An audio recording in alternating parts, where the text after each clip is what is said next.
middle school scholars, and good morning. I hope you had an awesome spring break. It's good to see you.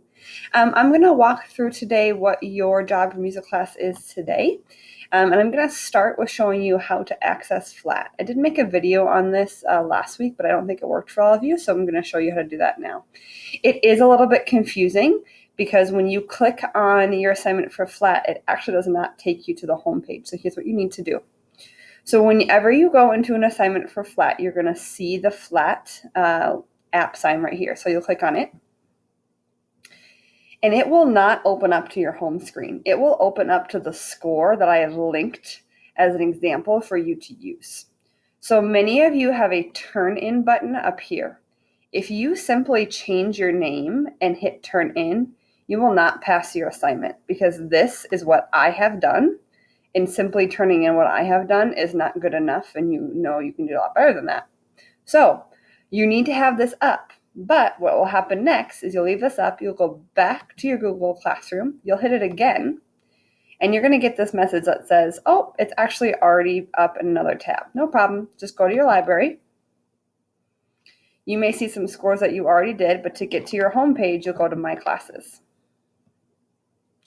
And now you have your example from me up, and you also have your home right here where you can click on your assignment. Okay, so just to show you again, you're going to go ahead and you are going to click on flat one time. This will get your score that's linked to your assignment that you need to use an example up. Then you will go back, you'll click it again. It's going to say, oh, we've already got this tab up, no problem. Go to My Library. And then you're going to go ahead and go to My Classes, and you will have that up. Okay. The other thing to make sure that you do is there's always going to be some type of video linked in here. That's where you need to start. You always need to start by watching the instructional video all the way to the end, because many of you got started and then didn't complete what you needed to do because you didn't finish watching the video to the end. So for that reason, I'm going to give you another shot at your assignment from last week. Some of you need to just make a couple adjustments. Some of you need to start because you didn't get started. And there's a handful of you who did it accurately and did it perfectly who will not need to redo it. So here's what we're gonna do first. I'm gonna show you some awesome examples of people who did a really great job last week. So we're gonna start with our friend Aviana. So here's what I noticed that is great about Aviana is take notes so that you can make sure that you do the same thing. First of all, she put her first and last name and wrote it professionally with capital letters. Thanks, Aviana. Then you'll notice that her top line is the example that I gave. And she wrote in A, B, C, and then A again form. Her form is A, B, C, A, which is what she was asked to do. Then she did her own rhythm in the claves line. I did not tell her what to do. She did her own rhythm. And she also did her own dynamics. You'll know she's got mezzo piano here, pianissimo here. What else is cool is that she made sure that her dynamics and her rhythm in her A section at the end matched her dynamics and her rhythm in the A section at the beginning because they're both A, so they should be the same. Nice job, Aviana. Let's take a look at Adriana's from 8th grade. Now, Adriana did a great job getting started and just needs to make a couple changes. So again, she still had her violin line and her claves line that she wrote by herself. I love that she even put A and B, and then she put C. The only thing that Adriana missed, and maybe you're seeing that, is her form is A, B, and C. She was asked in the instructional video to do A, B, C, A. So all Adriana needs to do now is just go ahead and add her A section right down here. And in fact, Adriana, I'm going to go like this. And I'm going to add another measure for you so that you can just keep going right here. Awesome. And then we're going to go look at a 6th grader. Here's Vanessa. Now, Vanessa, I love that you wrote your name professionally. It's awesome. I think what you probably did is you probably just hit the turn in button because yours looks exactly like the exemplar. You didn't change anything. So when Vanessa goes back in, she's going to go ahead and she's right now she has A, B, and C. Vanessa, I'm going to add a measure for you so that you can go ahead and start your A section again. And then you need to please do your claves section. That's your own original rhythm. Change your tempo to what you would like and add some dynamics as well. If you turned yours in last week, which many of you did, I did this. I sent you some feedback and I typed in the things that you need to do to complete it. So when you click on your assignment today, you're going to see my feedback. Please make sure you look at my feedback and complete what you need to do. The other thing I want to show you is some awesome examples from 7th grade for your question on Friday. The question that you asked on Friday is, why did you choose the tempo and the dynamics for your original composition?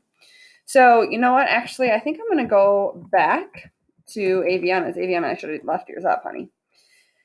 Because Aviana made some intentional compositional choices about her tempo and her dynamic. And then she explains in her question on Friday why she chose those as a composer. Okay. So when we're looking at Aviana's, we see that her tempo, it was at 65, I believe. Nice, which is like a largo tempo. And then she had piano, pianissimo, mezzo piano, and then piano again. So let's look at her answer to Friday's question. She said, I chose the tempo adagio, nice, which is that slow tempo, largo adagio, because I felt that since there is claves, there should be a slow and steady beat, so it can sound like those of an old instrumental songs. Also, I chose the dynamics for my masterpiece because when the sounds go from piano to another and sounds cool, it makes me happy about my work. And one more reason why I chose the tempo and dynamics for my song is because if you listen to it, it just all sounds calming for all the different parts of music to come together and sound nice. That's an awesome example. Aviana talked about why she chose her tempo, why she chose her dynamics. Here's another one. Elena says, well, I chose that because it looked and sounded good. I also had my sis look at it and see if she had any opinions on the tempo and the dynamic. Lastly, I went over just to make sure that it made sense. Both these ladies did 3 or more sentences, which was required of you. So some of these examples on here are pretty good, but you were asked for 3 sentences. And then Cortez, honey, you answered the question, but you did not turn in an assignment. So you said I chose a tempo presto because you like fast beats. That's great. But in your actual flat assignment, if I look right here, and I'm just calling on Cortez because I know he's got it, but Cortez, you didn't turn anything in. So I don't know when you were here what you were talking about. And actually quite a few of you did that as well. So thanks for answering this question, but you can't really answer it unless you complete your flat assignment. Another thing that's going to go ahead and it's going to change is that every day I'm going to post a checklist for you, and hopefully this will clear things up for what you need to do. So here's what needs to happen today. You're going to watch today's instructional video. Congratulations, you're doing that right now. Then you're going to go back into flat and you're going to look at your feedback that I gave you from rhythm and form number 2 and make the changes if necessary. If I said, wow, that looks great, it was perfect, then you don't have any work to do today. That's great. If I gave you some feedback, you need to change it.